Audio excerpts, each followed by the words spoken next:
Your campaign regarding family courts, can you tell me, firstly, how did this come about? It originally came about through my own story and my own experiences. I then started to speak to other women who campaign, and it was Victoria Hudson that actually got me more and more involved, and Rachel Williams, and we started to campaign for family court. And But first, could we go back, how did you end up in the family courts? Oh, sorry. So I ended up in the family court because of my own case. I left my ex-husband after he was abusive. My daughter at the time was 3 months old. There'd been a lot of coercive control, mental abuse, and eventually he was physically violent. When the police then got involved, I left him. Unfortunately, after that, he continued to be controlling and violent in some cases, and he actually threatened to stab me. So after that, I did stop access, and then he proceeded to take me to court. And it was then that I had my own experiences that then spurred me to campaign or start to campaign for this. And the problem you had, and you could have fought this privately, so to speak, or not under any campaigning. What caused you to want to campaign?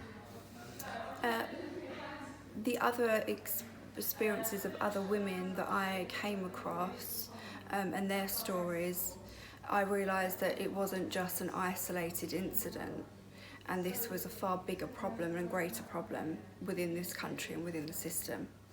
And changes needed to be made. The problem is I think a lot of women that go through this process, they're so traumatised by it, by the abuse they've suffered, and then the systematic abuse from family court and CAFCAS. They're often ignored sometimes by police and other people higher up, that they can't find the strength to then fight, and they don't know where to go with it. So you've been in contact with people like Robert Halfon. How did that come about? I started to email Robert about my own case and asking for some help, and then I started to speak to him about some new laws that we want and bills we want passed within Parliament under the Domestic Abuse Bill. So I spoke to a woman called Laura Richards, who is very impressive.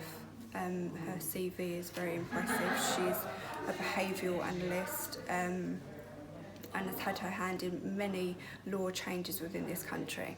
So she set about that she wants a database set up that is very similar to the sex offenders database. So abusers will be traced and tracked and monitored. This will enable us to, or the police and authorities, to track patterns and their behaviour, but it will also put the ownership of abuse on the abusers rather than the victim, which is really important. What will you quantify or describe success in what you're doing? For now, we are asking for justice within the family court system. So in light of the domestic abuse bill and the reviews that have come forward from that, it has been recognised that there needs to be an overhaul of family court. Magistrates and CAFCAS seem to have a real lack of education around domestic abuse, around drug abuse, and around childhood trauma. We know that childhood trauma is linked to all sorts of mental health issues, and if you are witnessing as a child any type of abuse, then that's going to have a mental effect on you. And magistrates, when taking their decisions into consideration, don't take this into consideration at all, and neither do CAFCAS, and they often label a lot of abuse as historic, which for a victim of abuse is traumatic and it's undermining, but also to do that in front of the abuser and perpetrator is to then condone their behaviour and allow them to continue that. So they allow continuation of abuse. So that lack of education, we're hoping now has been recognised within the Domestic Abuse Bill, but now we want to reinforce that, and we also want justice for children or magistrates that have ordered unsafe contact. And in some cases where children have been removed from the safe parent and put into the abuser's hands. And this is something that's really harrowing because it's often used within family court to silence women. That threat to literally remove the child and then put them with somebody who's abused them and possibly abused the child. And that's a real abuse of the system. Are you surprised, again we're not talking about the specific case, but are you surprised what you've experienced regarding courts? Yes, I am. I think like a lot of people, we just assume that we are living in the UK in 2020 and this just doesn't happen.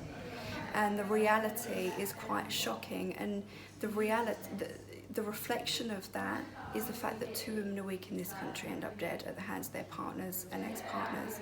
During this lockdown, I think it's been something like 28 women that have been killed, and a number of children also by their fathers. So it's really maybe started to open people's eyes. A lot of MPs have had to back this because it can't be denied any longer, and that's while women and children are dying at such a pandemic rate, it cannot be ignored anymore, and there needs to be a change overall. Change of tack, fundraising. You're Yes. raising funds. How are you raising funds and what are you doing? So I am doing a trek up Ben Nevis on the 3rd of October of this year.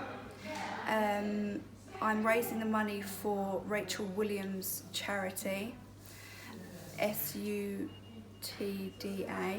Stand Up for Domestic Abuse. She is another survivor of domestic abuse and now runs a charity. She's also an ambassador for the Freedom Programme and does some really amazing work. So we are raising money for that charity. I'll be doing the trek. But also we want to raise awareness of what we're speaking about and what we're doing. We as a country have come a long way in regards to domestic violence, haven't we? But we've still got a long way to go, would you agree? We have a hell of a long way to go. Like I said, 2 women a week in this country die at the hands of their partners or ex-partners. And when you have evidence of that and a lack of movement with police, family courts, all this has to come together. And there needs to be a hell of a lot done. That's quite a shocking statistic. Are you in some ways proud of the way you've stood up in this situation and where you, as a person, as a woman, and that what all you've done so far? Yes, but I think it's not something that's necessarily come naturally to me. It's something that I feel that needs to be done, and it's not just me. There are hundreds of amazing women that fight and have been doing so for a really long time. So yeah, I am proud, but my main goal is to make change for not just myself but for all women, and also because I have a daughter who is going to grow up in this world and in this country.